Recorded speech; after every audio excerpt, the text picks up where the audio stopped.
Alright, hello everybody, and welcome to Theorycraft Thursday. We, of course, are sponsored today by Unicorn, UNI, KRN, and Pugna, PVGNA. They are sponsoring everyone's favorite Dragon Ball FighterZ podcast. You know, it's, 2 weeks into the launch, and we are here with the full metagame analysis. Right. I'm here with my co-host, Proud, of course. Hey everybody. Welcome back to Dragon Ball, my fellow hype beasts. Yeah, isn't that a fashion term? Anyway, so I mean, fighting games are very fashionable, I think. That's fair. So Proud, what are you practicing right now for your right for your now, trio? Wait, for my trio or for like what specifically am I practicing? Well, you know, it's up to you. I mean, I'm just practicing some basic combos. I saw, well, not basic. I saw a video of some crazy ones. So you can get like, 70% of someone's health with one bar or whatever. I was like, I'm gonna try that shit out. But I played some scrims with Grouty earlier, and that was very fun. But mostly the three that I'm screwing with right now are Trunks and Tien. My Trunks is definitely my best, but Trunks and Tien, and then I was kind of into Beerus, but they're not that great. And then I tried Krillin, not that great. And I'm going with 18 for now, and that's going pretty well. So I'm not sure. I may look for something else in terms of my third person, but that's about where I'm at. What about you, babe? How you doing?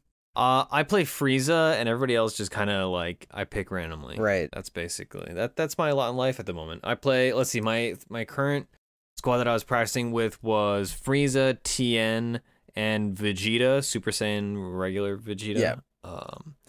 But I'm not very tied to Vegeta, and I'm playing Tien because I like Tien like as a character. Yeah. But in the actual game, I feel like I'm better with other people. But I want to be good at Tien. Tien's good. I like 18 a lot. Just keep at him. All right. So before we get into grinding more DBFZ, we are going to talk about Dota 2 because that's our casual game that every once in a while we talk. You can dabble in it and still be pretty good, I feel. Yeah.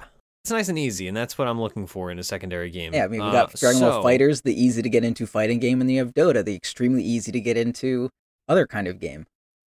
Yeah, one of those is true, one of those is not. But who knows which one is true and which one is not. Anyway, so how has your week in Dota been, kind Sir Proud? I was really trying to think real quick if there was a song that was like had the words Fields of Green in it, but I couldn't think of any. But the field, my win page is as a field of green until you hit load more, and then it goes to the week where I was off my meds and it's just instantly like 7 losses in a row. But if you don't hit load more, it's just green all the way down. Isn't that the first line of, oh no, that's Trees of Green. Never mind. I was thinking of What a Wonderful World. Oh, I don't know. Why would I ever Trees sing of that green, song? Red Roses Sounds too. like a fucking lie. It's a song. I heard it today, that's why I didn't mind. Anyway, yeah, we have the opposite experience in the past week because you've been only winning and I've been only losing. But we have not been trading MMR, which you'd think, given that like right now we're like right around the same area. Yeah, it would be actually so profitable, just like someone trades someone else to get like a star, and then the other one does it so that the other person gets a star. That'd be easy. Like you both get the same like high rating, even if you fall down afterwards. Win trading, that's the way to do it. XD, you queue in low pop servers. Yep. And yep. So what has been giving you these wins?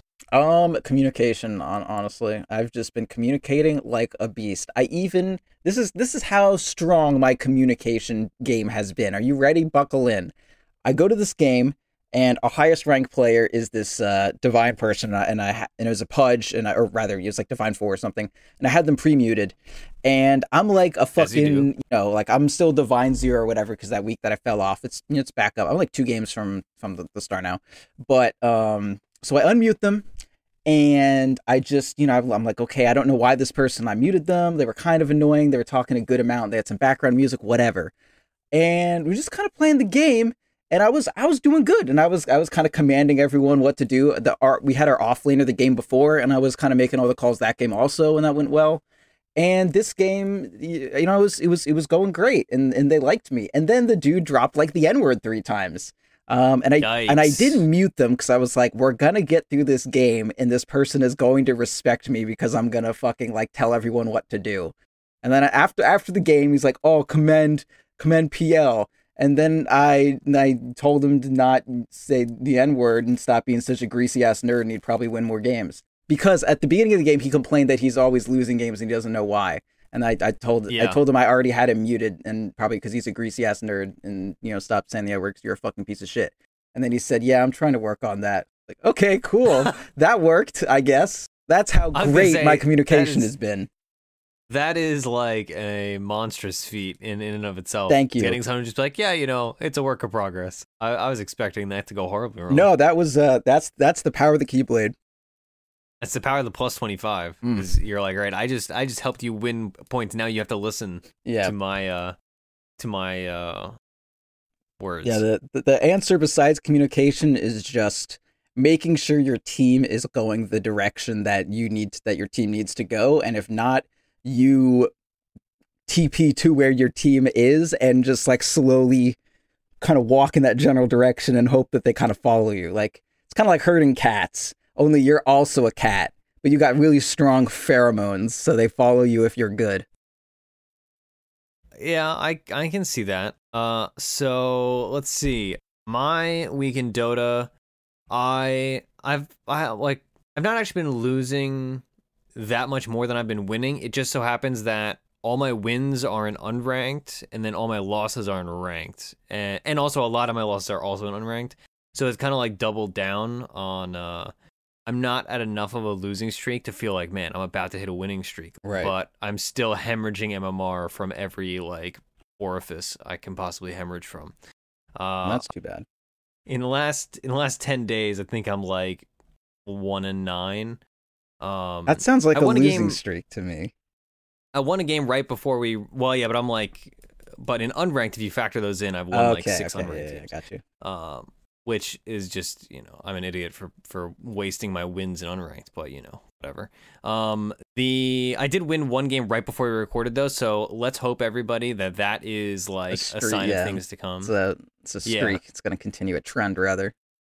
Yeah, I've also been streaming whenever I play ranked, unless I'm only sitting down for like one game, and I definitely play worse because I'm distracted if I'm streaming, and I think that has not helped. Well, and I should say, like, that's only maybe decided like maybe 1 or 2 games, twitch.tv/4thspirit, but it is like we were talking about a co-op game I threw last week, and I was like, man, people are watching, and then I made an aggressive blink, and I was like, yeah, and then I just fed a game away. So that's been a little dangerous. Yeah, I've been having like decent games though. It's just that they're always losses. Like, it's not like most of the games are not stomps, right? It's not like miserable games where it's like, yeah, it was like 13-40 at 10 minutes and like we just had an intentional feeder. I've been running into like intentional feeders or like really overt trolls. It's just like things don't coalesce into a win. Yeah. Like, we just have a bunch of stuff and it doesn't pan out. And so that's been, I don't know, it's been somewhat educational, so I can't complain that much. But it's definitely reinforced that ranked game quality is just way better than unranked at the moment. Much as I hate to like say that, it is just like the fact. Yeah.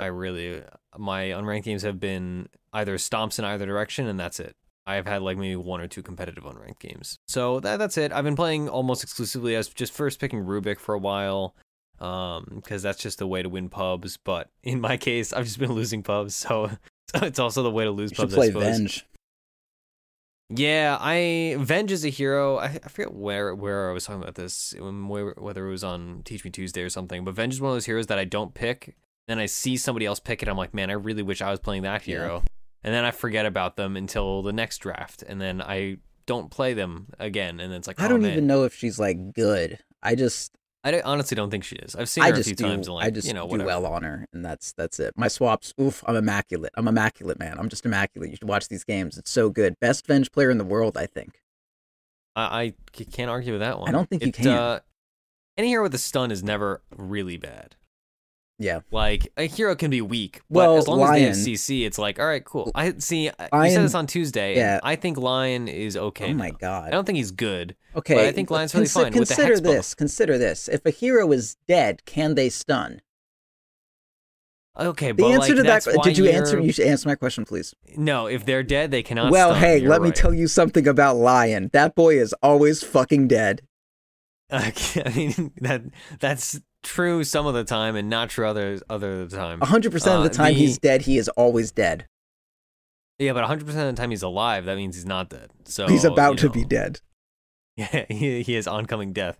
There's 100% chance he will die at some point in the future. I'm just like, what if instead of Lion, you picked a hero that's ultimate wasn't an underleveled Dagon? I mean, I just think Lion's good through virtue of CC is good, and nowadays there's so much gold on the map, you can reasonably get a Blink Dagger in like that 20 to 30 minute range in a bad Lion game, and in that like can. 20. If Lion runs totally into anyone, he just dies. Like if you're roaming for bounty runes and someone shows up, you're fucking dead.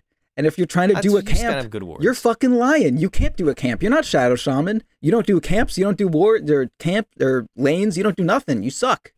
How do you get gold? You farm lanes. I'm Lion. You farm lanes. You farm heroes. You rotate.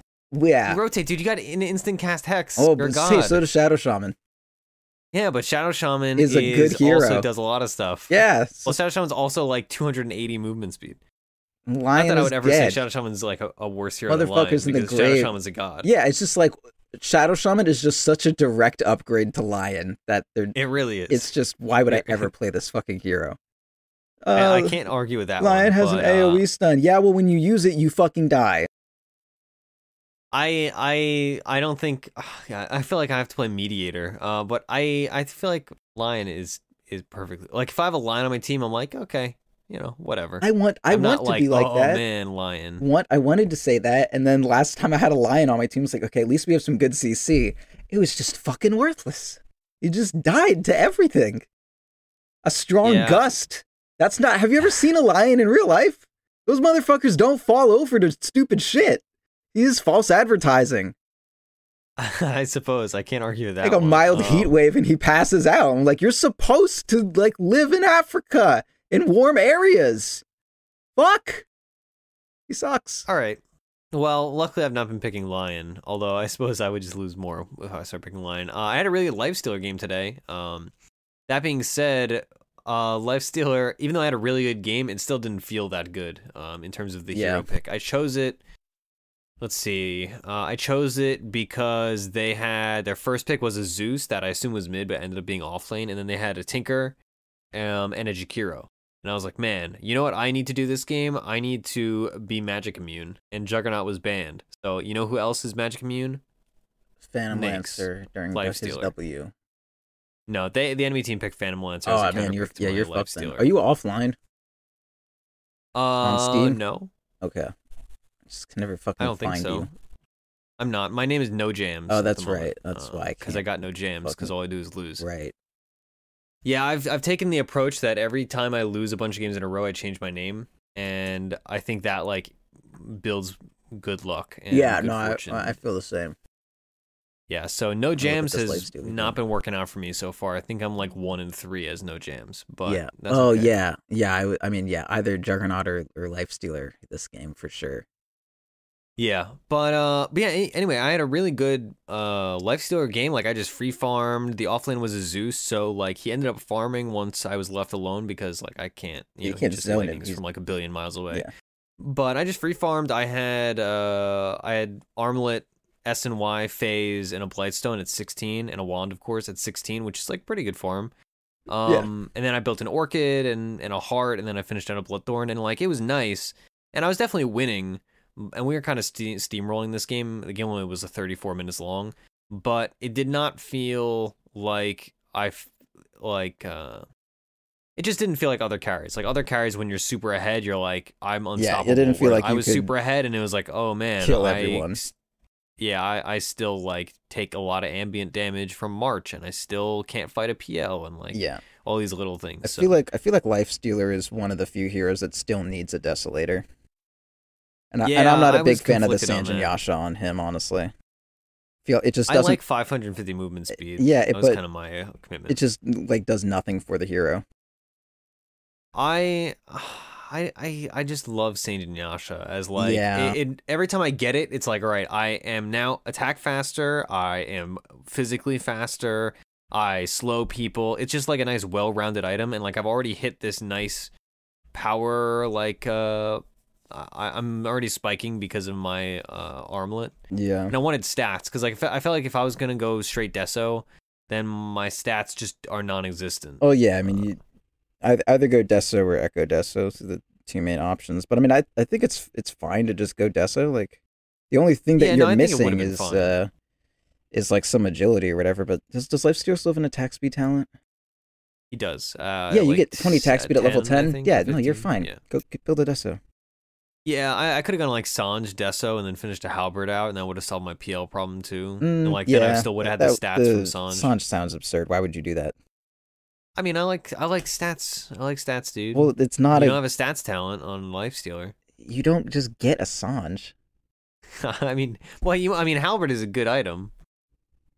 Not for Lifestealer. Really. What the fuck are you talking about? I don't know, dude. I just want Sage and Yashas. They're awesome. I love this item. Yeah, but it's bad though.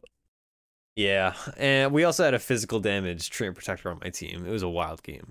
Yeah, I saw he had a Basher. That was that one was cool. Yeah, and then Abyssal Blade. Yeah, like he popped out. He popped out of trees, rooted someone, and I was like, oh, okay, now they walk away, and then he fucking bashed them, and I was like, holy shit, the absolute madman! And then the bash ended, and then they left. Yeah, he got that 90 attack damage talent. Oh, one of the other reasons I picked Lifesteal this game was my mid was mousing over Storm, and I was like, oh, this is gonna be awesome. Storm Lifesteal, super fun.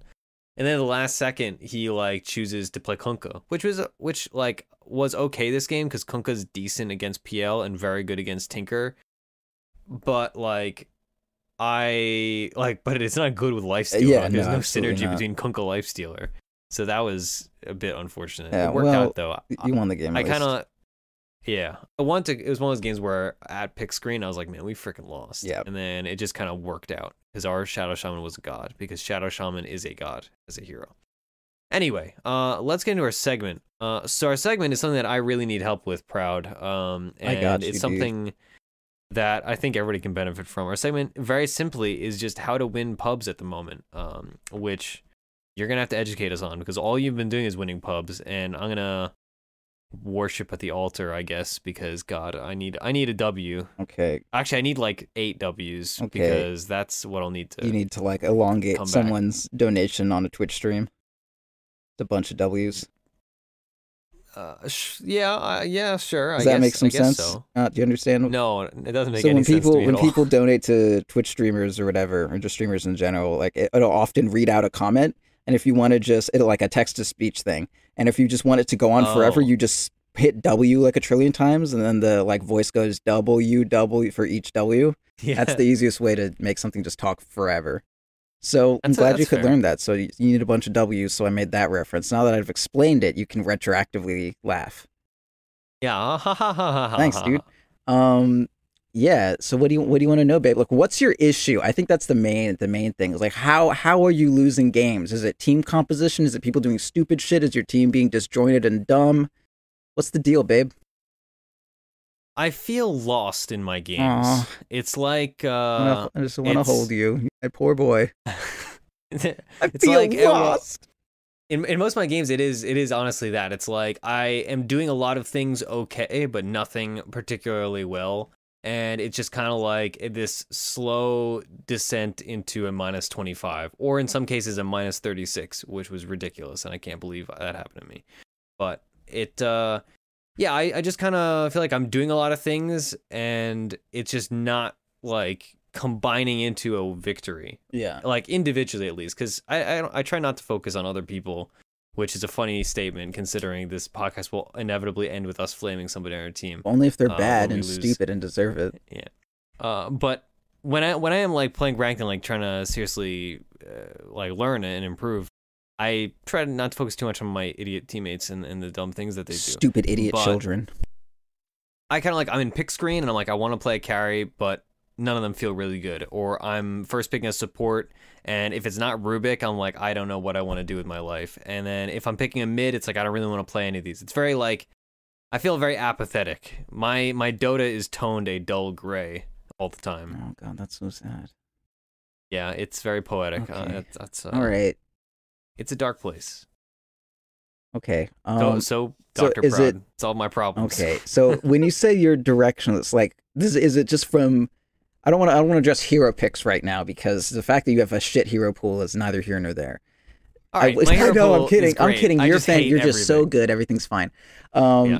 Is it from like the get go that you don't really have a direction? Like, do you just not really know who to help when you're supporting, or do you not know like what your goal is as a carrier, like when to rotate and shit? Like, is it like mid game or late game or kind of early game and just setting the tone? You don't really know what you're doing. I feel like it's probably a mid game. I'm looking at some of my previous games, and it is very like I know the laning phase. I do that fine, and I'm going through the motions. But then at a certain point, something goes wrong, and then I'm just kind of like, oh man, I guess I can't do anything. And I just do nothing, and then we just like lose one team fight, and then it's like, right, like we're boned, and then like you just keep going through the motions. I feel like I guess. Now that I'm trying to think more deeply about it, it's really is just like I feel very apathetic in games, and once things start going wrong, I get like in a funk, and then I just don't get out of it, and then my game just goes like horribly wrong. Yeah. And even when I hit those moments, you might want to start taking my antidepressants because that really helped me. Yeah, I think. I took too much time off playing other games also, and that's made me worse at Dota, which makes Dota less fun, but I know I need to play more Dota to get better again. Yeah, I had a 4-day gap, and then I lost a game on Tiny and then didn't play again for another day. I was like, I'm done. Yeah. That's like I took 2 days off to play Dragon Ball FighterZ. Yeah, now you're shit. Yeah, and then like I was on a losing streak, and then I took a couple of days off, and then I like went even harder into the losing streak. Yeah, you got back on that horse, only it was the horse of losing games. It's the worst horse in the game. So punishing. Yeah, but even in games where I get those big pivotal changes or like an exciting itemization, like I built a rapier on Juggernaut. That's like how deep into a hole I've gotten. It's like I'm doing anything I can. Did you win that game? No, God, it was terrible. Was that the game against Sven? It was the game against Sven. Oh yeah, yeah. Well, see, your issue there was you picked Juggernaut against a 4th pick Sven. I didn't really get that one. Yeah, I don't remember exactly why, but I just kind of didn't want to pick it. I couldn't think of a hero that I wanted to play that was good against Sven. All right, well, I have trouble against Svens. Yeah, he's pretty weak this this patch. It's just like you just kind of play whatever. That isn't Juggernaut. Well, I mean, apparently not Jug. But I got a rapier, and then we were kind of like sort of winning fights, but the problem was, they had a ton of team fight, and so we would get a good Omni Slash, and then I couldn't pull it through. I was just getting CC'd into oblivion. Yeah. Like they had a Scythe on Puck. I had to Manta off Puck Silence, and then they had Warlock Upheaval, which slowed me. I took a bad fight right after my Battle Fury, which slowed down my other timings a lot. But yeah, instead of Rapier, I felt like I should have just gone a Butterfly, which would have been safer and more secure. Well, that's wrong. Yeah, it's probably wrong, but I still felt like the Rapier just did not do anything for me. Yeah, which is saying something. Because I don't know, but yeah. Anyway, I've been having just a lot of lackluster games. And that sucks, man. It does suck. So I guess instead of analyzing my games, how have you been winning pubs? And then I'll try to glean something from that. Because from a support perspective or a core perspective. I mean, it's different for every hero, right? Both.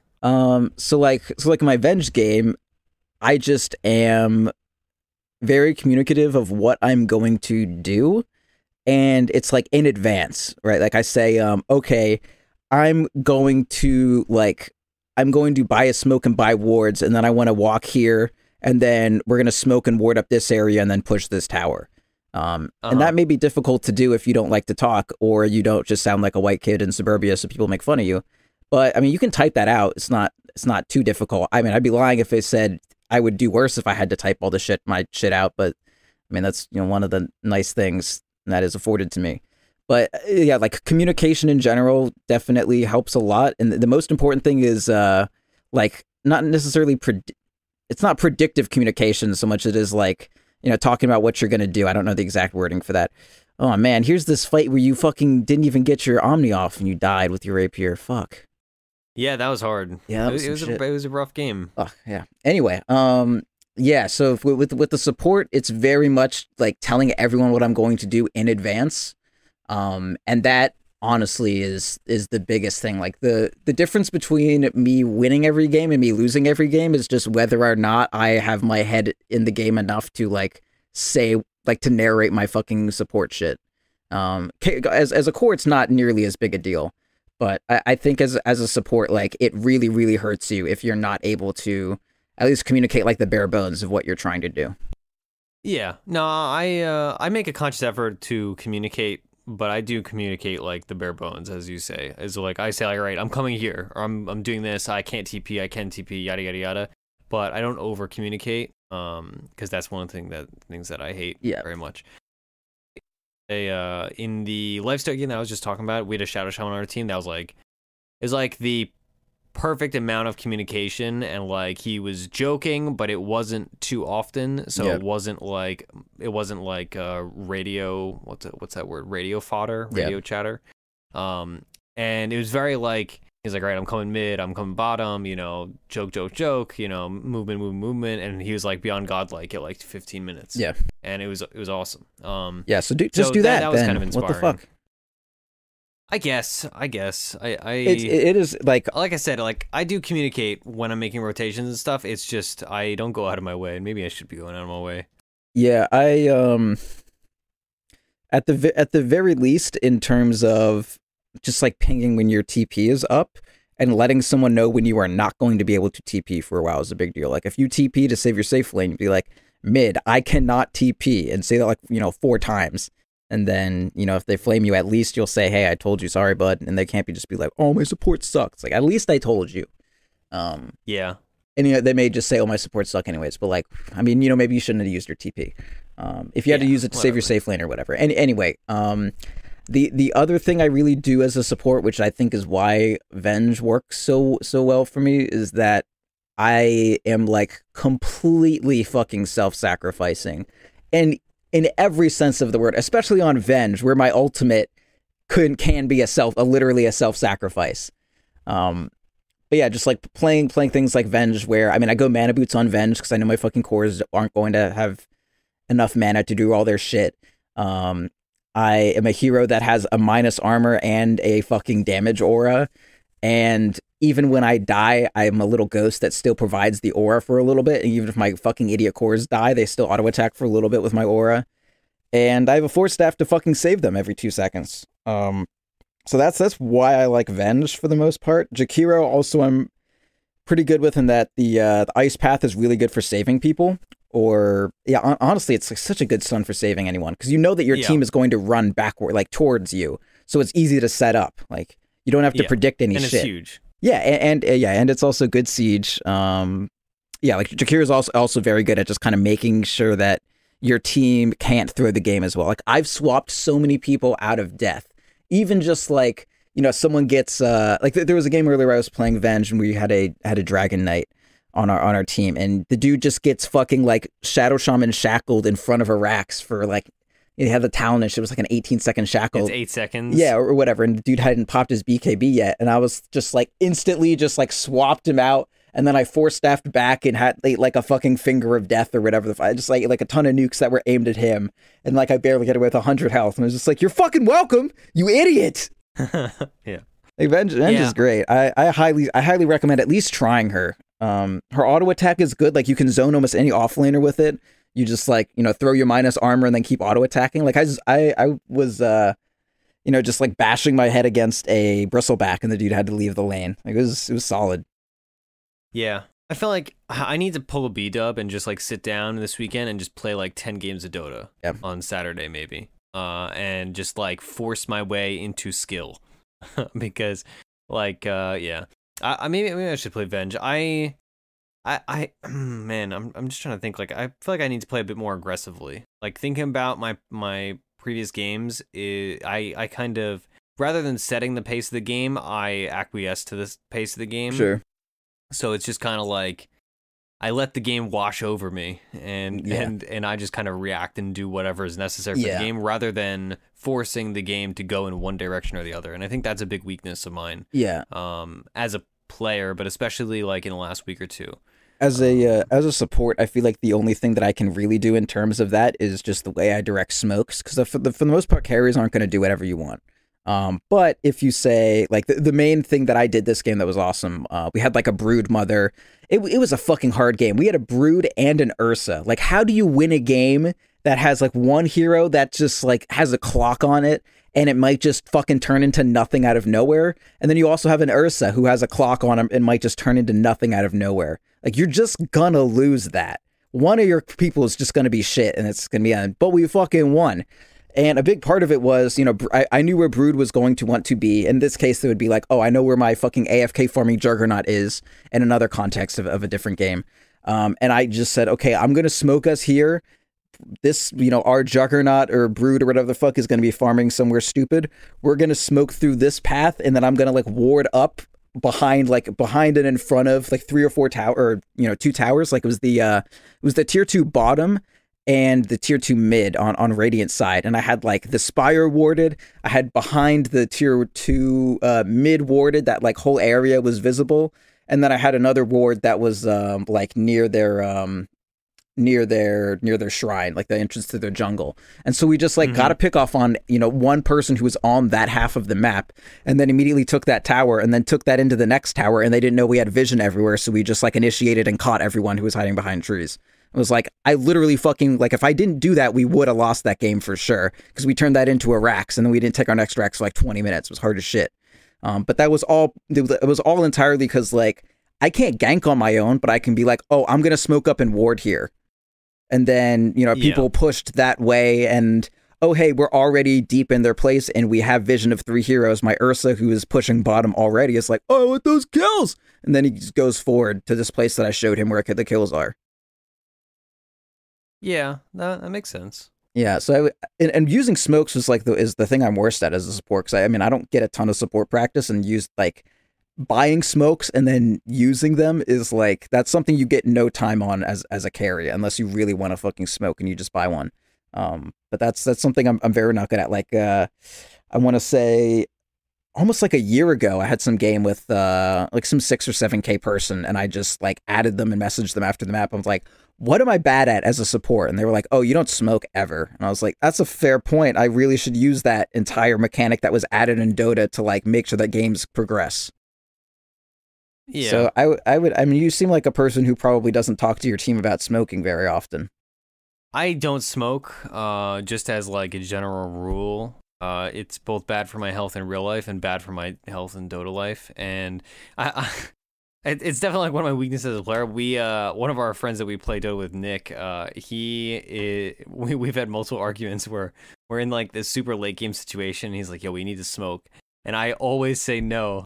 And I said this to you also many times when we've been in games together. It's like, you're like, all right, let's smoke. I'm like, no, this is a bad idea. I'm just so I'm really just a player that like I find my smokes go poorly. Yeah, basically that's literally what it is. It's like, I'm just way too defensive. I'm like, all right, I want them to come to us, and then we'll counter initiate. We'll, you know, beat them when they try to push to us. When you think about it, smoking is just counter initiating on the other side of the map. No, smoking is like the take charge attitude. Whereas it's it's counter initiating on the side of the map. The enemy's initiation is being in your territory. They just don't know it because you smoked. Oh, okay. So now it's your area, and you counter initiated on them. Well, yeah, I don't use smokes nearly enough. Like, I'll smoke like in the first 10 minutes. Like today we're gonna be playing Tusk. Like I'll usually, you know, buy a smoke to kill mid or whatever. Smoke mid, smoke, you know, wherever. But I find myself a lot of times I'll like just buy a smoke and then have it for like a very long time. Or yeah, me too. I actually probably use more smokes to like dodge Tinker Rockets or Sniper Assassinates than I do to gank. Yeah. Because that's just like one thing where like if I'm in a game and I know they have a sniper, I'm like, all right, I need to have a smoke on me at all times. Honestly, the smoke that I was talking about, I'm pretty sure that smoke was an accident. Like I was moving my items around and I pressed it. And then I was like, okay, guys, let's do this. Let's pretend I had a fucking plan. But that's like, even that shows like just even though I didn't even intend to smoke, it was the game-winning play. Yeah. Okay, so I need to play more aggressively. I need to communicate more aggressively, and I need to just kind of pick other things. Use your smokes. And smoking to ward is the easiest thing to do because you always find like if you smoke to ward, I mean, anytime you're smoking, you should also be warding. But if you just have like 4 wards and 1 core and 1 support with you, like just go around, get some vision, kill someone, get out. It's yeah, and then play around that vision. But yeah, like if I mean, I kind of just repeating this, but if we didn't do that, like that whole action defined the next 10 minutes of our game of like entire map control in one area. We got 2 D wards out of it also. And then because we saw where they were warding. And then afterwards, they spent all their shit trying to de-ward bottom as soon as our wards were already like, wearing off. What is the word? Wearing out? What is that? Fading out. Yes. And then I just did the same thing top lane. Yeah, and that's not like wards don't wear off. That's what I wanted to say, but like that's not. Yeah, ward disappeared. Yeah, I don't know. There's definitely a term for that. Dwindled? No. Dwindled. Like, oh my god, expiring. Expires. Yes. Yeah, wards expire after. Okay, yeah. So it was as our wards were expiring. Yeah, that sounds natural. As the words were expiring, they were de-warding. I was like, fuck it, I'm doing the top part now. Enjoy your 8 sentries bottom where you don't have a tier 2 anymore. And then I just did the whole thing on the top part of the map. But it like took me a while to I didn't want to use a smoke to do it. I was just trying to get one person to come with me. And that like kind of feeling in a game as a support where you like want to ward somewhere but you can't, and it feels like the entire game just stops until you're able to get your ward out. Like that's how the game felt because I couldn't smoke to ward and everything just stalled out and like all I could do is just like sit behind cores. So that's definitely the main thing I took away from that is like just if you go and put in like deep wards or just like effective wards and you have vision of the enemy heroes, what you need to do will be apparent to you. It's not necessarily what like you're gonna see the heroes and then do one specific thing. It's like if I have vision of the heroes, then I can make a plan. But the prerequisite to every plan is getting myself vision of the heroes. That's all I'm really going to do is just make sure I get vision of the heroes. Yeah, it makes sense. That's all I did. And I use smokes to do it. Great. That's how you win. All right, yeah. I feel reinvigorated. So cool. We are going to play for our combo. Well, the one decided heroes, I'm going to be playing Tusk. And Tusk is a hero that I glommed onto because I was like, I need to have fun playing Dota. Did you glomp him? Like I said, glomp? No, glom. No. Glomb. Yeah, you're not you're not in a 2002 like anime convention. Oh man, I forgot about that right? word. That's like, an old ass word, huh? Yikes. Yeah, that's super like, bad. Not good. Yeah, let's forget that one. Yikes. All right, boy, I need some like brain bleach. So I picked up Tusk because I watched him in a bunch of games. He dominated a few games that I was in, and I was like, man, this is a fun hero that I don't play, Tusk. and I need to get out of my apathetic Dota funk. Right. So I played a couple of games of it. Unfortunately, one of the games or a couple of the games that I wanted to participate in, it got banned or picked, but that's okay. The hero is super fun, and D2 Bowie made a video on him that is very educational. Shout out to D2 Bowie, where he was just analyzing some AoE replays, and that really got me jazzed to play Tusk. So Tusk is nice in that there's like a more he's a 4 that you could play in 2 different styles that is either like the no pun intended, I'm snowballing and I'm super fat style, or like the I'm poor, I need to play defensively style, and both work fine. So the key difference between the two is your boot choice and then your like first major item choice. Yeah. The more defensive style where you're like either a little behind, or maybe if you're playing this as like a 5, you're going to be buying tranquil boots. And then if you're super, super wealthy, then you can go phase boots. That's like really the key difference is if like let's say I'm playing Tusk and like my mid is a DK and I gank the enemy, I don't know, whatever, Shadow Fiend. If I gank him 3 times and get 3 kills, I'm probably going to go phase boots. But if I gank him 3 times and kill him once, I'm probably going to end up going tranquils, just like through virtue of like I just don't have money. Hell yeah. Yeah. And then, of course, with both builds, you go Urn and Wand and like an Orb of Venom to start. You can also start Boots, but I see most people start Orb of Venom instead of Boots. Yeah, I mean, you have your Snowball to connect you to them. Like, what? What do you need Yeah. boots for, you fucking idiot? Get the venom. Yeah. But then right after that, a lot of people like Blink. That is a big key item, and then because that like he's one of those Similar heroes to where OD, Blink. where you can just like get out, but also Yes. it gives you initiation. Yeah, and also you can blink on top of your teammates to snowball them and save them if they're Yeah. getting initiated on stuff like that. Like it's one of the heroes where blink is obviously a good item just because blink is a good item, but it's a doubly good item on a hero like Tusk or OD Yeah.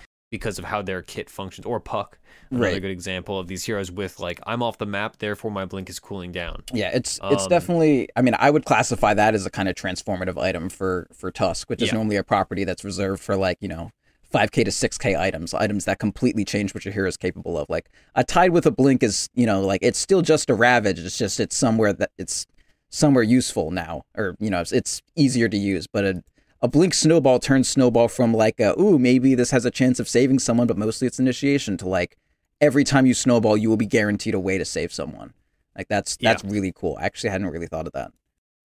Yeah, and then I remember what was it like TI6, I want to say. Tusk was a big pick, and I remember there's one like big game where someone decided a game just because they like snowballed and dodged like an SF ult with their entire team. And it was like, yeah, good game. Like we easily won the fight.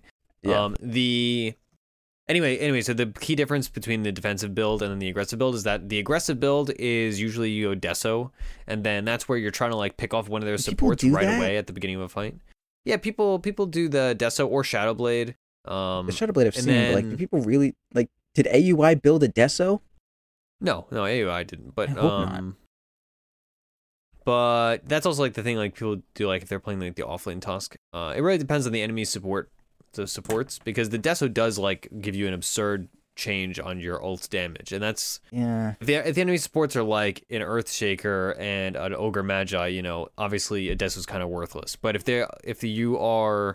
that's the difference between one-shotting as Shadow Shaman and him not getting wards off versus him getting wards off because you just had a normal Tusk ult, then the Deso can be worth it, or like the Shadowblade.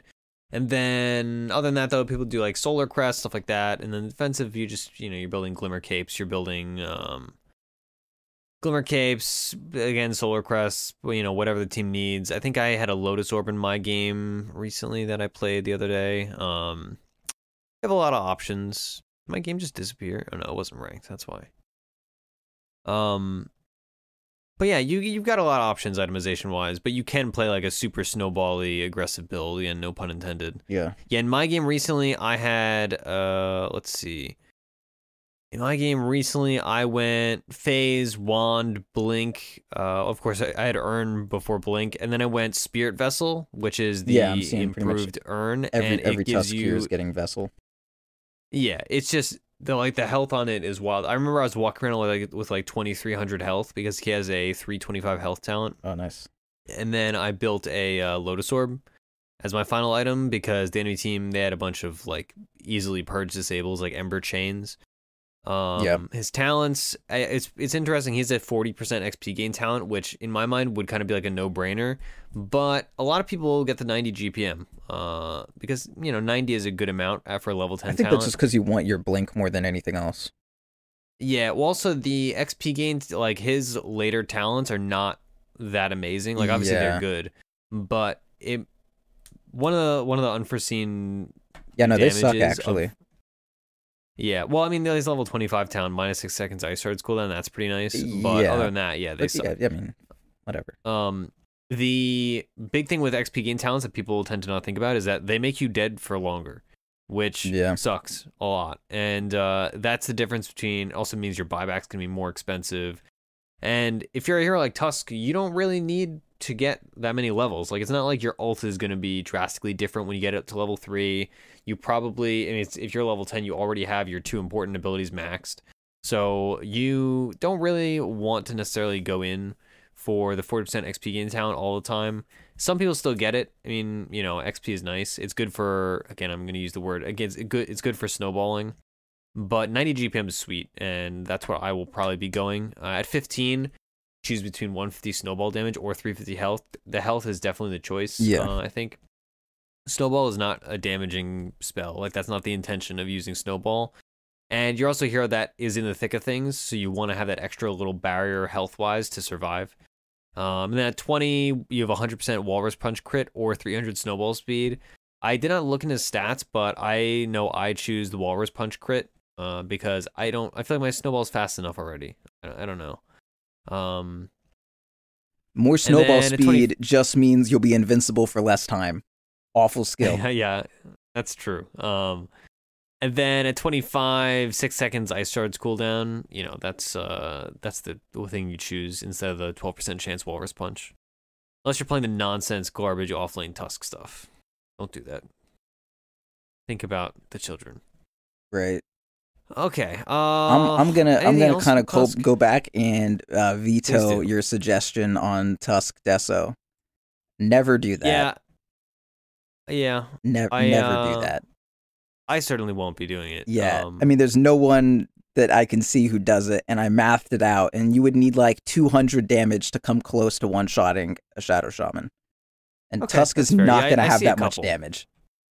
What do you mean you see a couple? Yeah. I mean, I see one. Where? There's one dude, let's see, 7,000 MMR, VG Misha. Oh, you mean in like pro games? No, this is a pub. I mean, he is a pro player. Was it in the guide section of Dota Buff? Yeah. He went Arcane Boots, which Aoi frowns upon. Aoi was also about Soul Ring, which I feel like after playing this, I did not really need a Soul Ring. Yeah. The interesting thing with Arcane Boots that he pointed out math-wise was Arcane Boots are just like a really bad version of Clarities. Two Clarities gives you infinitely more than an Arcane Boots, than investing 900 gold into Arcane Boots. So if your team isn't desperate for Arcane Boots, you're better off just having Clarities. Yeah, I mean, one of the biggest aspects of the Arcanes is just the, one, lessening the load on your courier, and two, the mana pool is like a huge deal for it. So if Tusk doesn't need the mana pool, then, I mean, his ult is cheap, so why would you? Yeah, anyway, so Misha in this game, he went Arcane, Spirit Vessel, Glimmer Cape, Blink, Deso, and then he was building something with an ultimate orb, probably like a Scythe or a Linken's or something. But I won't be going Deso. But yeah, that Deso was also at 38 minutes. So yeah, in a game where they were up by 40,000 gold. So we're not going to touch that one. Well, I mean, but then again, like looking at the opposing team, he has 3 people that he could pretty easily just like kill right away, like a Dazzle and a Pugna and a Dark Willow, right? 3 heroes that you're gonna want to jump so on if you are and against right 3 squishy int heroes at 40 minutes in the game where you are ahead 40,000 gold, consider Desolator. Good. And then that's kind of valuable. What if they just bought a BKB here? That would have been like 8 times better. BKB doesn't do anything when you are in Chronos. Snowball, so why would you get it? Yeah, I mean, I probably wouldn't go BKB this game. I wouldn't either, but I'm just like, that's literally the gold standard. If you can, if the item that you're getting isn't going to be better than just like a fucking flat BKB, then you should probably get a different item. Yeah, that's fair. Anyway, I'll probably go Solar Crest this game. Yeah, it seems like Vessel Solar or Blink Vessel Solar Crest is like the most common setup that people are having. Yep. So let's talk about what you're gonna play though. Okay. Yeah. Okay, I'm not going to talk any more about Tusk until we talk about him after the game. Okay. Okay, so what are you going to be doing? It's kind of relative to last week's episode. Yeah, so I'm either going to play Slark or Troll. I'm going to try to play Slark. So we'll see how that goes. But if not, Troll, because I feel like Troll works pretty well with Tusk in that I really would like a gap closer. And once I get all I need is to get on top of someone and have them held down for a second, and then I can ramp my attack speed up, and then I stun lock them. So we're going to be like a pretty solid duo as far as killing everyone. And also, Troll, sometimes that boy gets in over his head, and he could use a friend to snowball him out of there. Cool him down, cool that rage. And also, maybe if you're ganking someone, I can battle trance you. Wouldn't that be nice, bud? Or if you're ganking with someone else. I feel like it's solid. Handy. And also some people like Battlefury on Troll, so I would build a Battlefury. Especially if Tusk is good at making space around the map. And if I do get a Battlefury, I'll have like the Ring of Health relatively early, and that sort of ensures that maybe I won't win against the enemy offlane or 1v1 after all the supports leave, but I'm definitely never going to be beat out of lane, because I can at least last hit through like ranged attacks, even if it's like a fucking Sand King or Tide. Yeah. yeah, it's a hero that does okay in lane by itself, and I think takes pretty good advantage of Snowball in. And I think Troll's still decent. Like, I don't know, I'm kind of split on him because I feel like every time I'm against a Troll, he's just this unstoppable monster. But also, I know he's just like in general not that good, so I'm never interested in picking him. You know what I mean? He wins a lot of games. Like, whenever I see him, he's just fucking jamming on me. I'm like, stop it. He's just like fuck. It's rude. Sure. Yeah. The other option is Mr. Slark, who always hits his mark. I want to try Battlefuries. Did you ever play with me with Slark? I always use that voice when I play Slark. I definitely have not done that because that sounds like a horrific voice, and I don't. Oh, I would definitely remember that. Yeah, in Dota 1, I don't know why it was. It was for Slark, and I didn't know how to say Bloodseeker's name, so I just said Stigler, even though there's no Stigler. There's no L in it. Stigler. Okay. Yeah, so I don't know. That's just something that happened, and it only really comes back when I'm playing Slark. So yeah, it's because he was like a Murloc, and he got in the game, and all the he's one of those heroes that like edgy people play because they want to be like the fucking invisible assassin that does everything, but he just looked like this stupid ass Murloc. So I would just be like, Slark stalks his prey, because he looked like a fucking nerd, but you felt like a fucking edgelord when you played him. Anyway. So I'm gonna be playing Slark. Slark's weird. Slark's kind of bad. He's really bad. But Battlefury makes him okay. And if you can kind of get him, I mean, we talked about it last week, but the idea is I kind of want to just take him late game. Because he is really fucking strong late game. Like, Slark is one of the best late game carries. If you can get some essence shift stacks off, like if you've ever played a game and, you know, a Slark wins a team fight because you just can't fucking kill them, and then you look at your base and then you all buy back and then you all die to one Slark, and then you click on him, like, oh, he had 50 essence shift stacks. Yep. Whoops! We fucked up! Then that's what I want to do. I want to get to that point. Man, I'm mixing this episode. I wish I didn't go high there. Yeah, this is like what I was talking about last week with the Battlefury Slark thing. Is I played one game of it and it felt good, even though Slark feels bad. Yeah, if that makes sense. And I definitely like the one thing that I do really like about him is the change to agility, where agility makes you move faster. Because the last nerf to him was a 5 move speed nerf, and that felt like shit. But now, since the agi thing, like, Slark is going to be moving pretty quickly again, which is nice. I don't want my boy to be slow. I just stopped playing Slark after that. Like, that 5 move speed ruined my life. Yeah, I used to play a lot of Slark also, but then I kind of stopped. Not for any specific reason. I just kind of started playing other carries. Yeah. I mean, he was just bad. He's been bad for a very long time.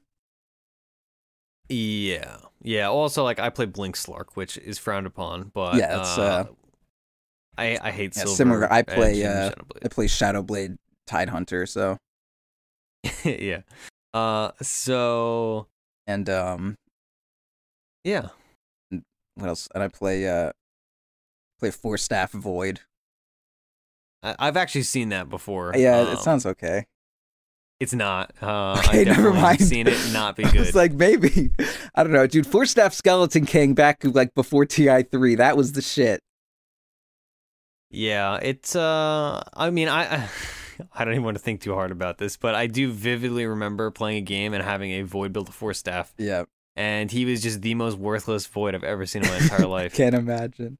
Like, all right, you want to initiate, but everybody watches you. He just whoop, and then he tries to chrono, but you can see him the whole time, so you just kill him. Yeah. Yeah. Yikes. Good God. You, all right. You never played with my Wraith King Force Staff, did you? I feel like I might have once or twice, but maybe not. It was a very long time ago. It was something that Team Liquid did when it was like Fluff and TC and Bulba and all those people. Yeah, back with the 4-staff meta, where it was just like 5 4-staff gaming. Yeah. They started a lot of the meta. Oh no, it was before that. This was when Visage was wild good, and they Fluff was the first person to like bring Visage into Pro Dota for the most part, and that's why everyone was like, oh shit, Visage, because he invented that shit. But yeah, they had like one game where they had a Skeleton King, and they brought Wraith King, and they bought a 4-staff on it. And then just in every interview afterwards, they were just like, they don't know how to deal with the 4-staff Skeleton King. And then I tried it one game and I was like, this is pretty good. Because, I mean, you know, like, you're going to take, if you're Wraith King, you're going to be in a fight taking damage. You can't blink in the middle of a fight. So I'm just, like, trudging through shit, and then, like, instantly I'm in your fucking support's face when they thought they were kiting, and then they're dead. Oh, it's hilarious. Yeah. All right. Don't do it now, but yeah, that's the thing. Before we hop into our game, we are going to do a quick Unicorn ad and talk about Star Ladder. So, as everybody knows by this point, Unicorn is everyone's premier esports outlet. You can bet on games there. You can bet real money if you're in the UK or Australia, or you can bet Unicoin Silver if you are not in the UK or Australia, like me in the US. You can earn betting tokens as well as Unicoin Gold by playing games. So if you're like Prouder Eye and are playing lots of ranked Dota 2 and you want to not only gain or lose MMR, you can also gain some Unicoin Gold. All you do is like connect your Steam account and they just like it populates, you know, Ursinity won one game today, so I deserve blank Unicoin Gold. And you get that on cosmetic items, stuff like that, which is handy if you want to get some cosmetics, especially with the, what's called the Pudge Arcana coming out. I assume they're going to do some raffles of that once that comes out, so God help us all once that comes out. Yeah. He's already in every game. Like, I'm not going to notice anything. Yeah, what scares me is the thought of him being in even more games. All right, well, we'll see. Here's a glimmer of hope. Because everyone's going to be more aware of the presence of Pudge, people may just first ban him for the first week, where people just like, no more Pudges, and then we'll actually get less Pudges.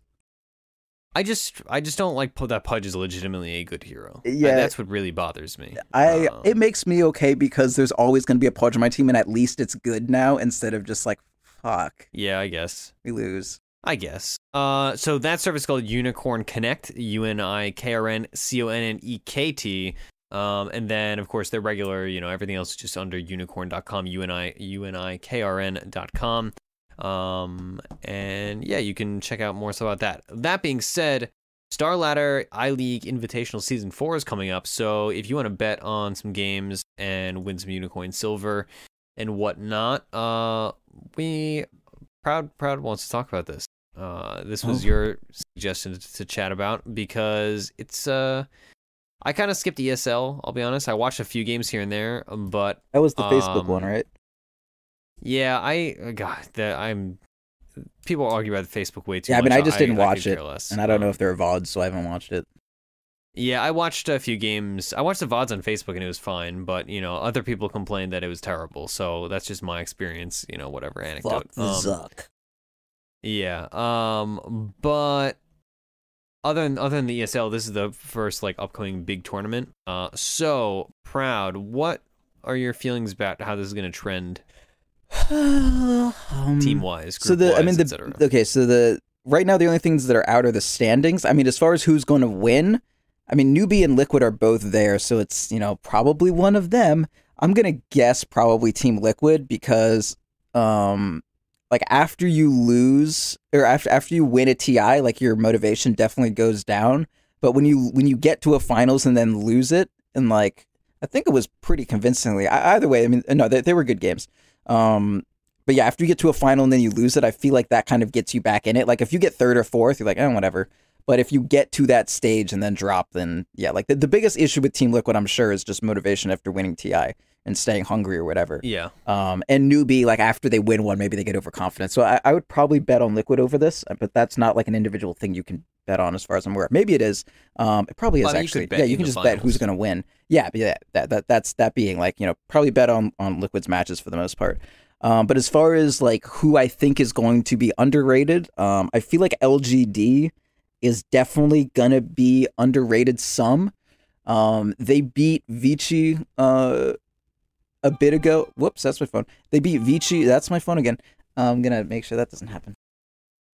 Yeah, you talk. You know about this shit. Yeah, I mean, so in the games that I have watched recently, I watched a really good Mineski game that was fun. So I like Mineski a bit. I will say, so it's interesting to me. This is only an 8-team tournament, which is a nice size, in my opinion, compared to some of the really large tournaments. Like, I mean, TI is what, 16 teams every year, and that gets a bit much. All the majors usually are like 12 to 16 teams as well. So I like that this is an 8-team tournament.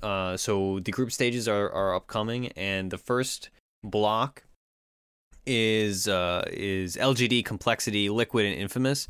I don't know much about Infamous, but I know Complexity. They showed some good performances at ESL. Yeah, and Complexity is good, honestly. But like they're good. The rise. They're good for like what you would expect of Complexity. Like they're finally in there in that, like, you know, not necessarily tier 1 team, but like in between tier 1 and 2 in that. I guess tier 2 kind of, but like they're definitely competitive. Yeah, they can take a game off anyone is a fair way to say it. But yeah, Infamous, definitely not a team with a lot of international success, I think is the easiest way to put it. But you know, you keep giving them time, they'll definitely get there. But yeah, like I wouldn't bet on them beating Liquid by any stretch. Yeah, the thing with LGD is that they haven't been doing well or rather, they haven't been doing that well in international competitions. Like they haven't ranked and they haven't really shown up anywhere. But they beat out Vici to get this spot, and Vici was the team that took Secret to a 3-game series and actually looked better than Secret the entire time at or not 3-game, to a 5-game series at the finals of Captain's Draft, which is kind of a silly tournament, but like, I mean, Secret won because they played fucking great, and Vici won Vici got second because they played way fucking better. But then just made a couple small mistakes. Like when Secret won, they were like, "What do you want to like? What's next for you guys going forward?" And they're like, "Actually playing well because we really didn't deserve to win this tournament." So like, you know, they played fucking great. But just because they haven't, Vici rather, played like incredibly, and the fact that LGD beat them out, I think speaks a lot to them. So I would say their first couple matches this tournament are probably going to be a little bit like undervalued. They're going to be undervalued. So like, you know, if it's LGD versus Complexity and it's like, you know, 55-45, even if LGD has 55, I would bet them up to like 65 or so, honestly, because I think they're pretty solid. Yeah, and then as far as the other team, like Mineski is going to be overrated pretty heavily. They're probably almost definitely going to beat Kinguin, but I wouldn't be surprised if Team Empire beat them out. Just because Mineski's doesn't really play Team Empire often, and so they may get surprised. And Mineski always plays against Kinguin because they're also a C team, and Mineski kind of has that old thing that every Mushi team has, where it's like really good in C, and then you take it out of the sea, and then it dies on the land. Yeah. Okay. Do you like that? So it's an interesting metaphor. I'll take it. So yeah, that's our gist. So if you had to bet on the top 2 in each group, what would you do? Like Liquid and Newbie, we already said. Oh, right? yeah, I mean, yeah, Liquid and Newbie, and then the other ones are LGD and what did I say for the other one? LGD and I'm gonna guess Empire. I would like to say Mineski, but I'm feeling Empire. Yeah, that's the safer bet. All right, cool. So look out for that in I think the safer bet is Mineski, but that's just me. I was just saying safe bet as in like what like bet on what you said, not as in like the team. Anyway, okay. Not important. All right. Our other sponsor for today's episode was and forever, well, not forever, but and shall be Pugna PVGNA. Pugna is an online platform and community where high-skilled Dota 2 players and coaches create educational video guides on how to improve the game, learn new heroes, and help everybody climb a bit of MMR. I guess in line with our segment today on how to win pubs. If you want to watch some Pugna guides, maybe that's what I need to do as well. Before I decide to start playing Venge, maybe I'll watch a Pugna guide about it. Or maybe Proud can write a Pugna guide about it. Just watch my last Venge game. It's just a fucking testament to how good I am at everything I've ever done in my life. Yep, so the platform is totally ad-free, and every hero guide is divided into separate videos, so you can watch exactly what you need, exactly when you want it. And it's also more manageable that way, because it's not like a 2.5-hour guide. It's more like a bunch of, 15 to 30-minute guides.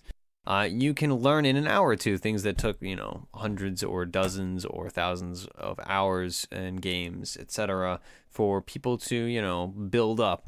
There's plenty of content for people of all skill levels, whether you're brand new, you're an intermediate player, or you're a veteran player. There's always something to brush up on. You can try out Pugna's Pro subscription for 30 days, 100% free if you just email us support@pugna.com. You can also find them on Twitter at PugnaPVGNA or on their website, pugna.com, pvgna.com. So, thank you for your support, Pugna and Unicorn. We're going to hop into our game. Hopefully it goes well, and if it doesn't, oh well. We will see you momentarily, everybody. You can watch the VODs on youtube.com. Just kidding. You have to probably go to our Discord where we're posting all our VODs to the new YouTube channel, which should have a custom link in the next week or so. So look forward to that. Anyway, all right. So intermission. Hell yeah.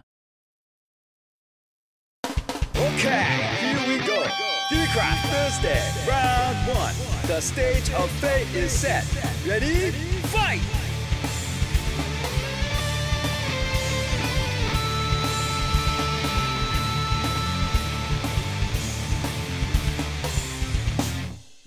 Dota sucks, actually. It's actually not a good game. Well, there's always next time.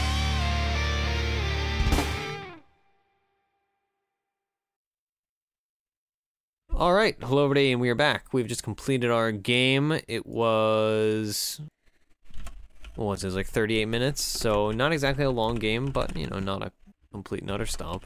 The team comps. So our team had a safe lane duo lane of Tusk and Troll Warlord, of course. We had a mid lane Dazzle, an off lane Timbersaw, and a mostly off-lane, kind of roaming 5 Nyx Assassin. Yeah. The enemy team had a much more traditional team comp. Their team comp was a safe lane tri-lane of Terrorblade, Phoenix, and Silencer. They had a mid lane OD and an off-lane Centaur. So right from the get-go, you could tell our team was embracing the wonderful world of party ranked where nothing matters and you can just kind of do stupid things and have a good time, like Dazzle mid. And the enemy team played regular Dota, and it turns out regular Dota beats, memeing as a 5-stack, or memeing as a 3-stack. So, yeah, where do you want to start with this, Proud? I don't know, dude. We last picked the Dazzle too. Yeah, it was. No, it was 8th pick. No, yeah, our last 2 picks were Timbersaw and Dazzle. So there really wasn't any planning around this. Yeah, it was. Yeah, I don't know, questionable. We didn't get to roam our Tusk because our 5 picked a Nyx Assassin and then TP'd off lane after we killed the Centaur once. So, yeah. Yeah, that was definitely my experience in this game. Was I had to play 5 Tusk, but I could not It's a weird situation where I could not leave my safe laner completely alone because I couldn't really gank the mid laner that much. Because me and a Dazzle against an OD's tanky enough that he can walk it off. He's just gonna what's it called, astral one of us.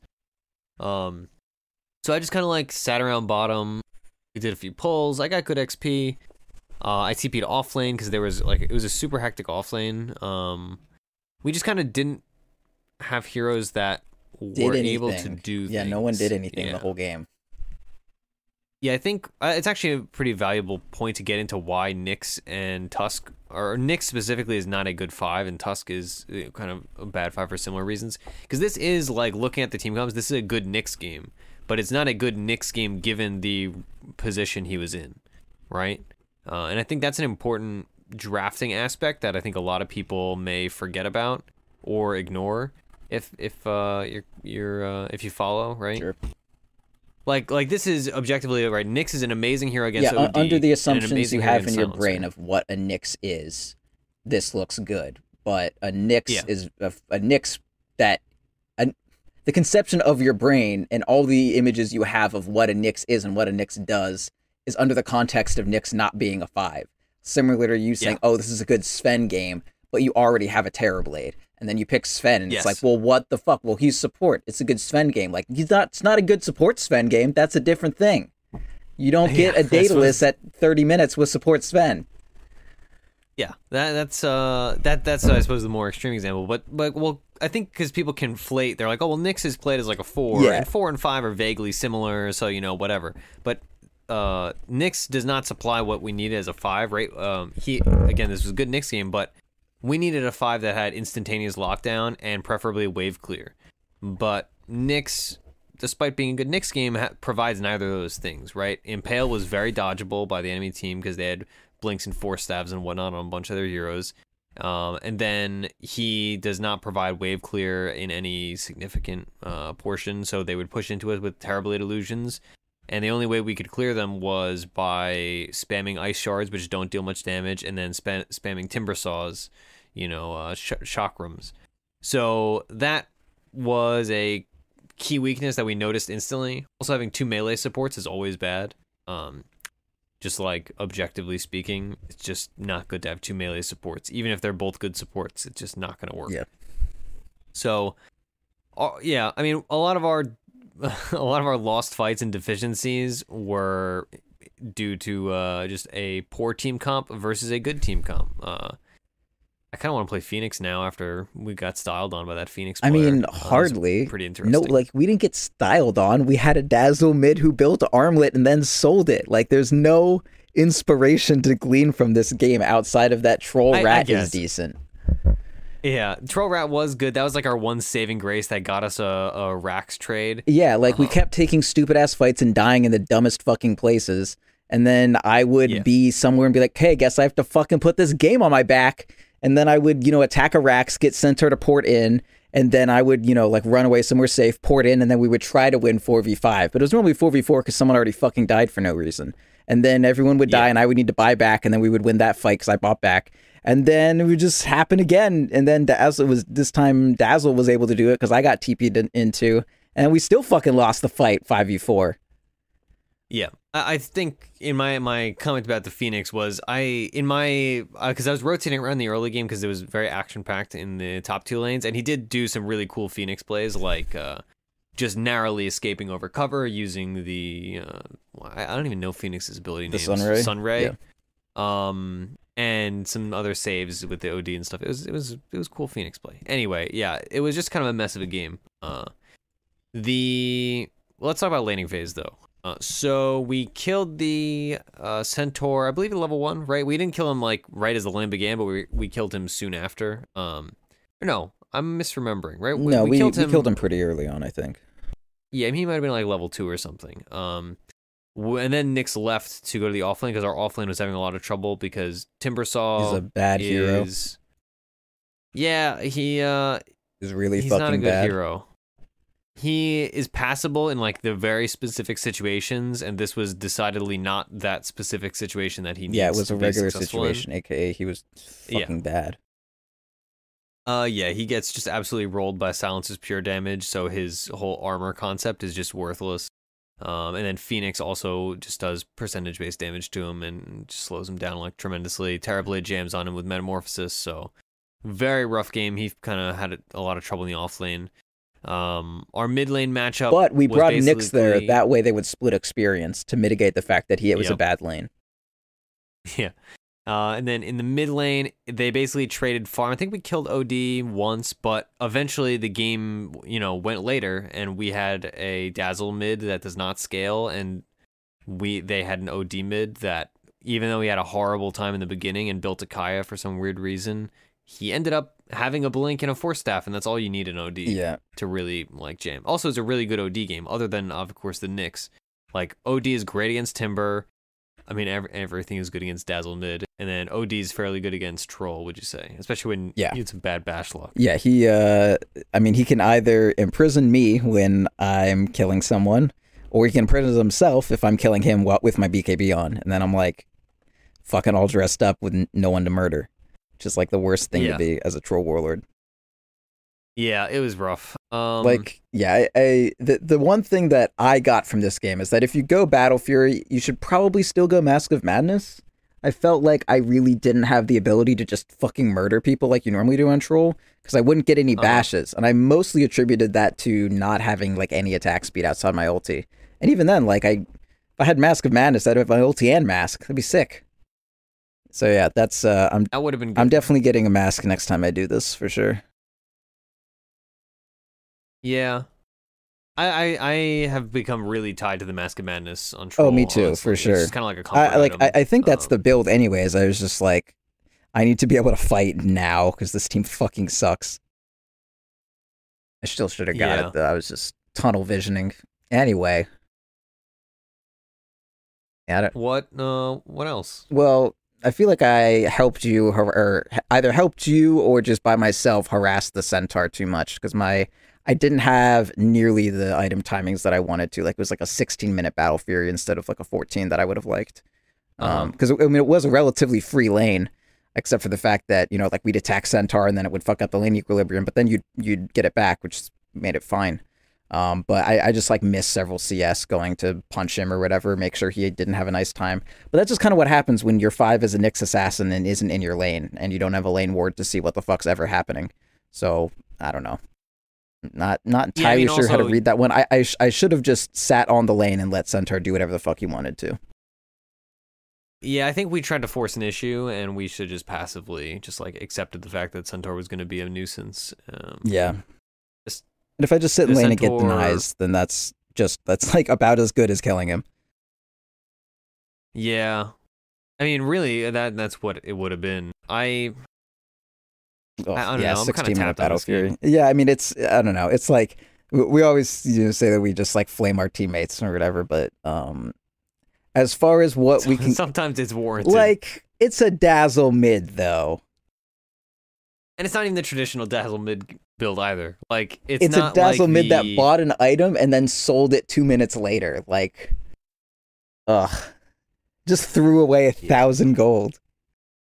If you go to the score, like the game actually doesn't look that bad for us. Like we're at, there's at like 22 minutes. Me and Dazzle both have about 10.5 thousand on us. The Terrorblade and the OD together have maybe like 8.7 if you average them out. So like we're pretty far ahead here, and you know our offlaner sucks and our offlaner is decent, and then our supports are pretty even. But like yeah, it looks workable, and then Dazzle sells his armlet, and the net worth just never recovers. Ugh. Yeah. Yeah, that was not good. Yeah, and that I don't know, man. It was a weird game. Yeah, weird game indeed. I didn't get a lot of bashes, but yeah, I mean, yeah, the only thing that I'm really getting from this is that I think it was good. Honestly, I farmed like a motherfucker. I felt like I should have been a little faster than I was, which is kind of weird to say, but if I bought the mask, that would have fixed that. Yeah. But yeah, like the only thing I worry about is like I go Battlefury and then Mask of Madness. That sounds super slow for a Troll Warlord, but it's probably worth it because Battlefury is so crazy. I would maybe just not buy Aquila with this build. Seems kind of weird to say, but I mean, if you have the Battlefury, your mana regen's fine. You don't have the mana pool of the Aquila, but if you get your Sanjin Yasha faster, it makes up for, you know, you only lose like 60 health, and you have a ton of armor from your Q. Berserker's yeah, Berserker stance. And you know, you get attack speed from like the attack speed you would lose out from the Aquila you would get from your Mask of Madness, like passively, not even the active. But I mean, then like any team that doesn't have a Bassi aura, especially now that the aura is so fucking good, in addition to the 2 armor always being awesome, is the 0.5 region that it gives you now scales with your int. It's not just, you know, the 0.65 or whatever that used to give that didn't scale off anything.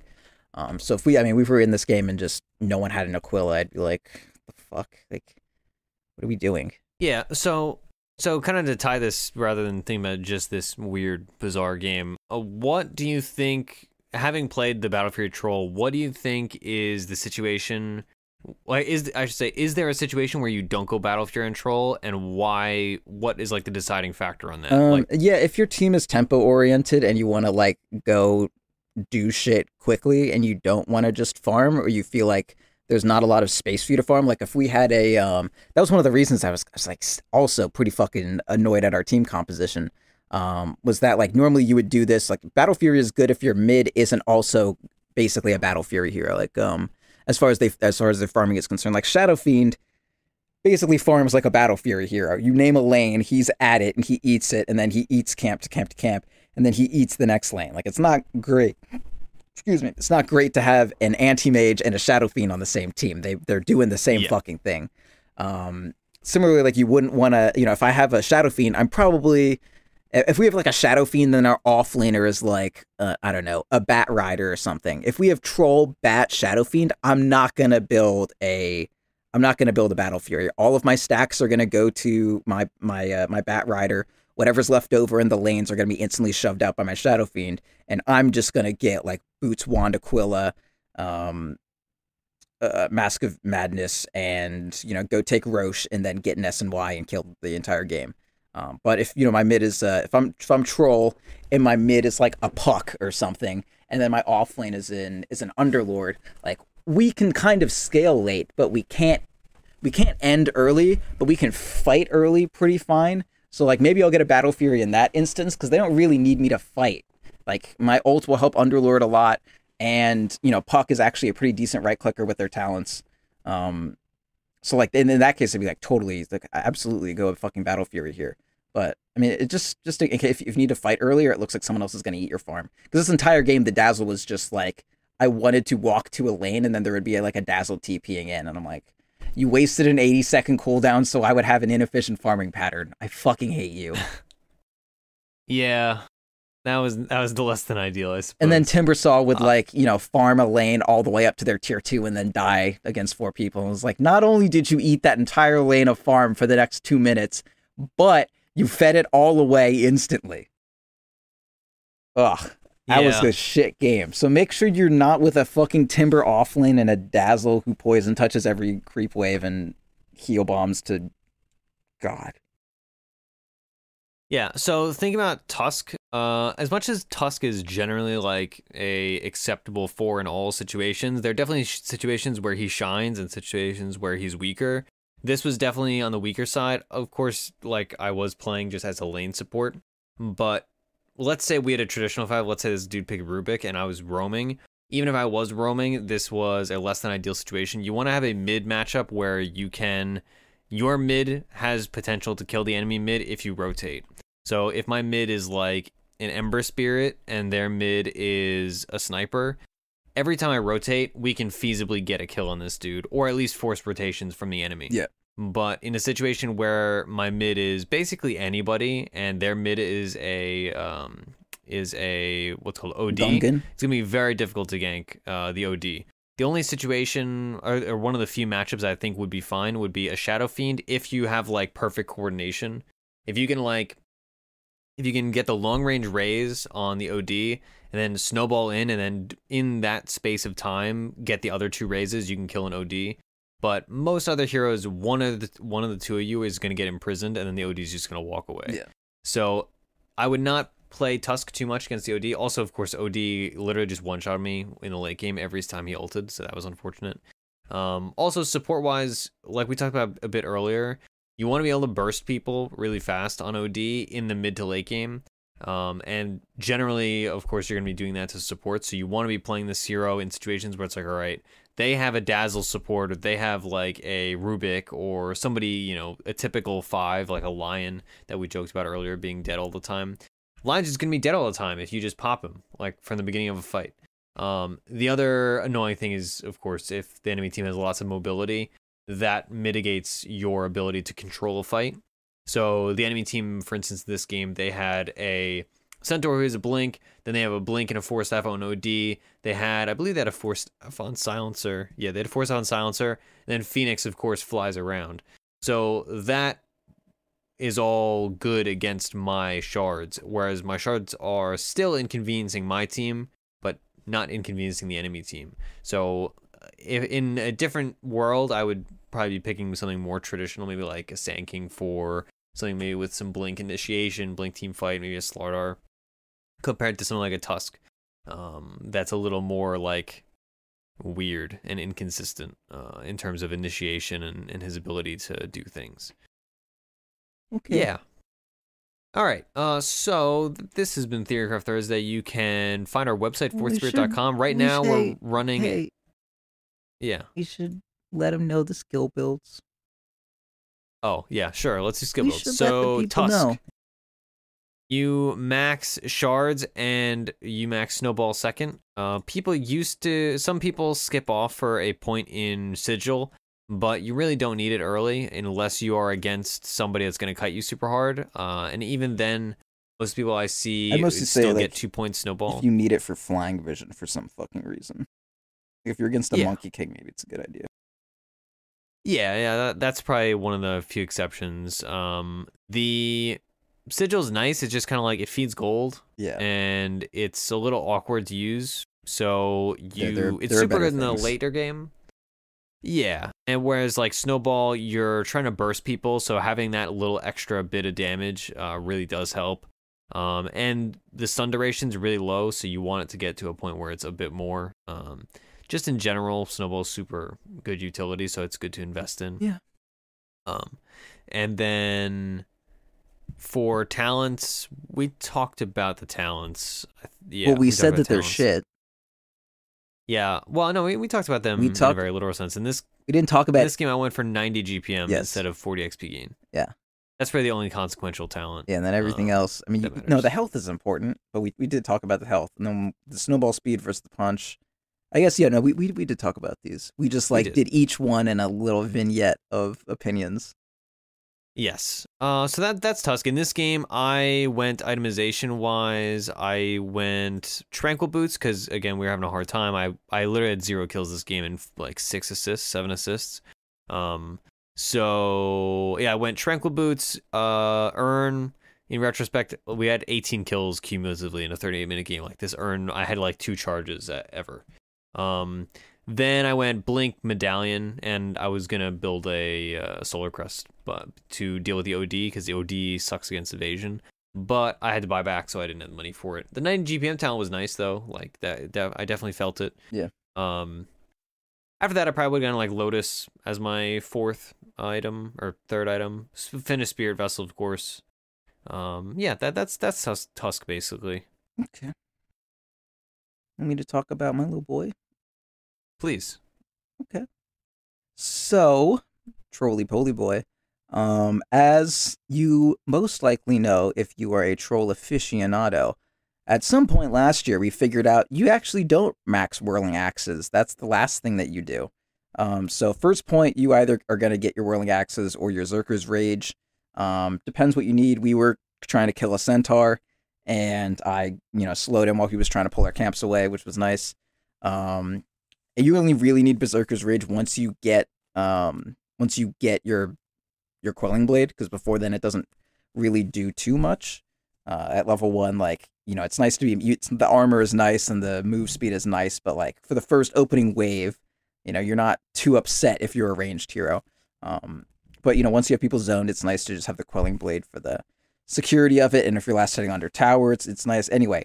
So yeah, normally, let's say we're 1-1 at level 2, and be careful because if you press Control E, it's gonna skill up your axes because both axes are on they're on different buttons. So your D is your fervor. Yeah. So I basically went 1-1-1 because you want that fervor going, and then after that I was if you want to go for kills, you kind of level them evenly, because kills are going to be gotten from the move speed 1 is really good, and when you get a bash, you are going to get a kill, far more likely, if you have a bunch of points in Zerker's Rage. Because if you have no points in it, it's a 0.8 second stun, whatever.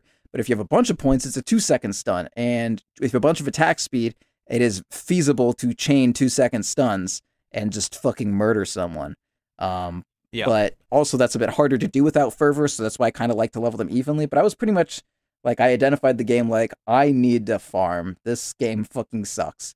So I just had the only way out of it is a way where you have a billion net worth. Yeah, so I had 2 point. I think I was 2-1-1 because in the laning phase, Fervor, my attack speed doesn't matter that much when I'm just last hitting.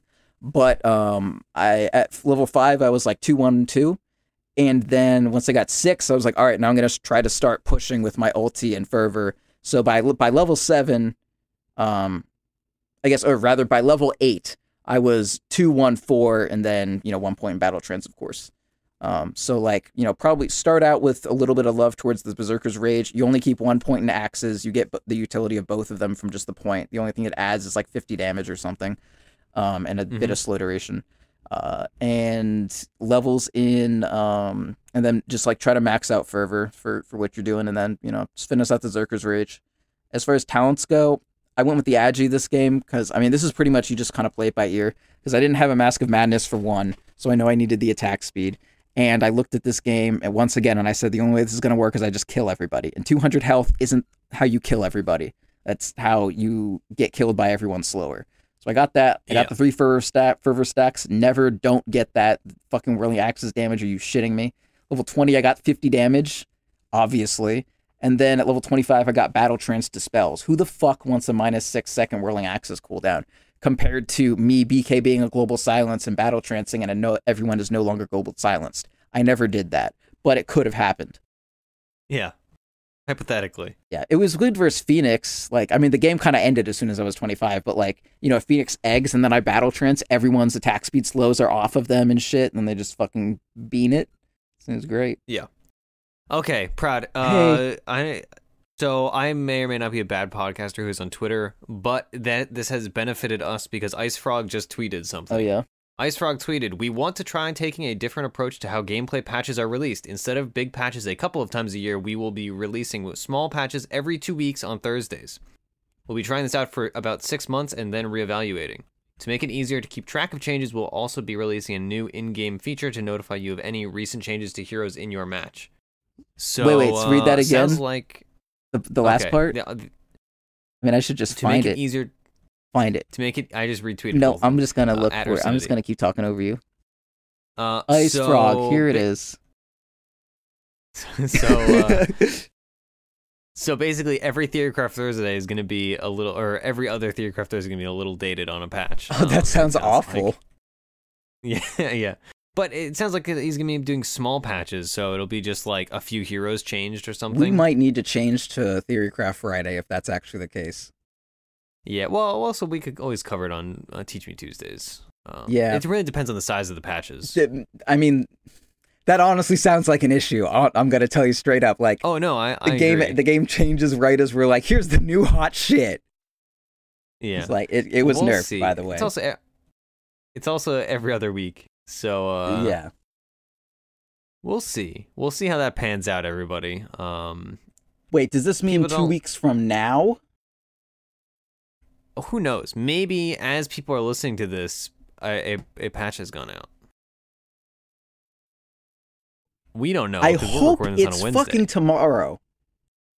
I hope so too. That way our show will be invalidated fucking instantly.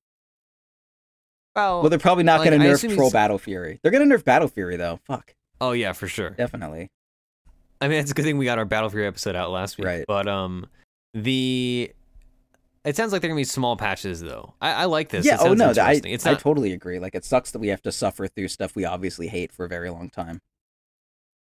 I'm down with it. I like that it's going to be, it sounds like they're going to be really scheduled compared to like, we have small patches, but it's very like random. It's like 6.06F. Yeah. Or 6.06E, like stuff like that.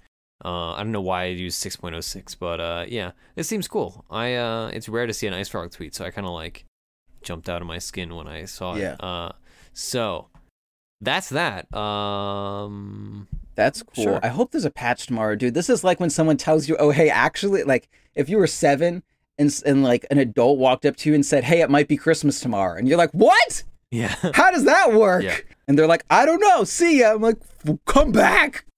Tell me. Yeah, or like some of those families that they put the presents out under the tree, but you couldn't open them, but they'd be there for like weeks before Christmas. It's like, hey, maybe you can open these tomorrow, but we're not going to tell you. Might be 2 weeks from now. And I'm like, we're going to roll the dice. I'm going to die. All right, well, this seems fun. If this was like, because like people were saying a patch in like a week, and now it might be 2 weeks. I hope it's tomorrow. Or, yeah. It's got to be. Me too. Oh, God, I don't know. Because if it's tomorrow, then they would say that to let us know their new strategy. But if it's not tomorrow, they would say that to tide us over to give us time to be like, hey, guys, this is what's coming up. Fuck. Why not just tell us? If it was tomorrow, they would probably just tell us, wouldn't they? I don't know how to parse this at all. My mind is kind of like a little on the fritz. Okay. Assume nothing and never be disappointed. It's going to be in 2 weeks.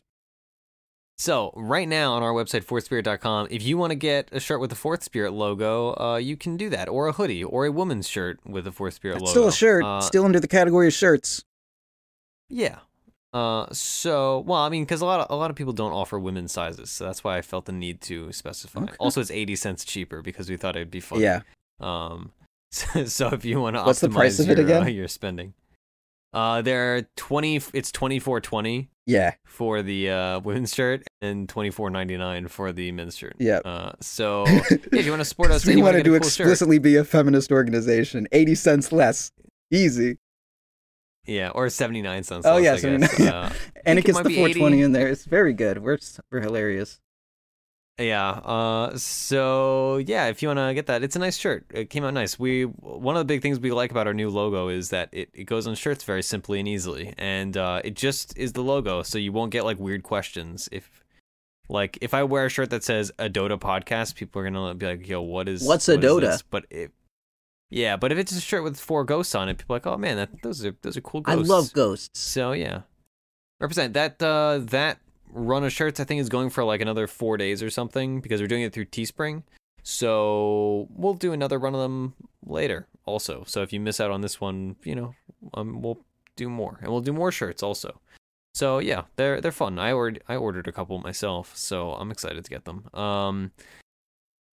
Other plugs, Twitter, @Ursinity, @ProudDota, @FourthSpirit. The new YouTube will have a custom URL sooner rather than later. The old YouTube will be getting phased out, so if you're listening to this on that, find the new one. There's links all over the old YouTube to get to the new one, so find those. Discord.gg/fourth, FOURTH. That is where you can communicate with everybody, myself included, Proud included. Patreon.com/fourthspirit. That's where you can get the Patreon episodes that come out every Monday. We put out an episode, either a hero specific or just a casual show. This week was a casual show, which was very fun. I explained Italian delis in the Northeast to B-Dub. That was a good experience. I do love deli culture. Okay. So yeah, those are our plugs. The rest of the things you can find, wherever they are. I don't have anything else to plug. So thanks for listening. Thanks for enjoying it. And it's been our theory. And if it didn't work out, blame your Dazzle mid. That's sold an armlet. I hope you don't have one though. Yeah, I hope that too, for everybody's sake. I mixed this one. I don't have an outro. Destiny!